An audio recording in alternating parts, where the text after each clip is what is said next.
excited. I'm going to the White House. Oh my gosh. President Obama, are you serious? This is different, and it's really a big deal. Constantly I seek to look beyond the doors of the White House, into the hopes and fears of men and women in their homes. Stand by. And 5, 4, 3, 2, 1. We've asked a lot of YouTube users to submit some questions and get your take on technology, foreign policy. I first met President Obama back when he was a senator, and he came to Google to give a speech to the company about his technology agenda. We're going to have 21st century fireside chats where I'm speaking directly to the American people through video streams. In that first year, we used a tool called Google Moderator, where people submitted video questions and text questions. Hello, Mr. President.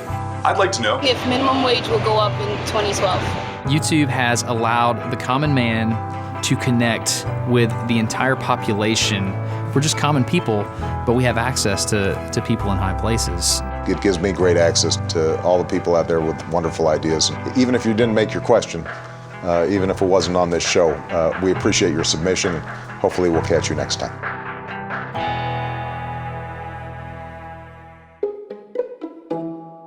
Welcome to the first ever presidential Google Plus Hangout live on YouTube. Mr. President, welcome to Google Plus. Great to talk to you, Steve.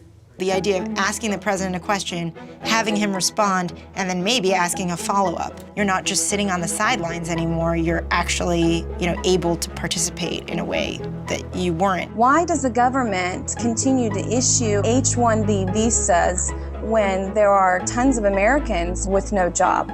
There's a huge demand for engineers around the country right now.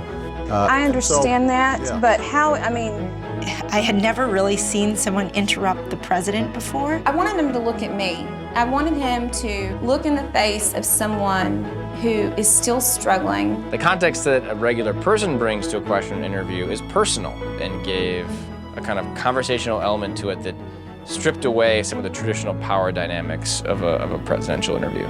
From one man to another, from a father to another, an American to another, just like you are. How are you? That's a great question, Is everything Rob. good with you? Is everything good with you, man? We should have that beer. Talking to a camera by yourself, you never think in a million years you're going to get to meet the president because of it. When we had started these in 2009, I don't think that people would have kind of understood the concept of a YouTube star. I think that it's important to pick out people whose audience might not be super politically active. Inviting those three creators to have this conversation with the president was a venue for a meaningful conversation. Imagine being able to ask the leader of the free world any questions you want. Usually only certain reporters get to do that, but on Friday, the President of the United States made an exception. 3, 2, 1. Hello everyone, my name is Steve Grove and I'm the director of the News Lab at Google, and it is my pleasure to welcome you to a YouTube interview with the President of the United States. Mr. President, thanks for having us here Great today. to see you. You walk into the Situation Room or the intelligence briefing, Right. and you're presented with a problem. I want to know how you get smarter every day on that topic. What do you think is the best long-term plan for making education as a whole more affordable for students? Before I had insurance, I could not take this medication. It's about $1,100 a month, and that is a receipt showing it being $5 a month. And something that I heard you talk about that you want to work on is cancer. My mom is actually a cancer survivor. I think we can do a lot. Look, my mom died of cancer when she was younger than I am now.